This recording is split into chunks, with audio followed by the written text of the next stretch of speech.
Welcome to this training again. Here I will run a bash shell script to see the Linux command, basic commands. And you can see all the commands, but these are all basic level command, not all command, but some important commands you will find it here. This is beginner Linux command,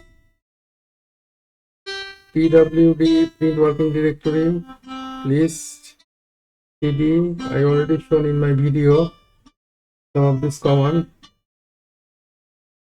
It's for beginner. Cat you already know. An intermediate level command I will create video and show, but still some are there.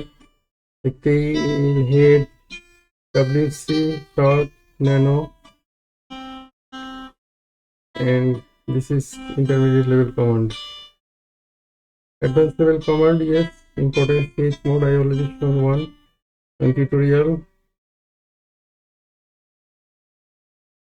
These are all. This is networking command.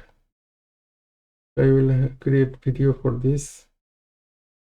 You can see this once. Thank you.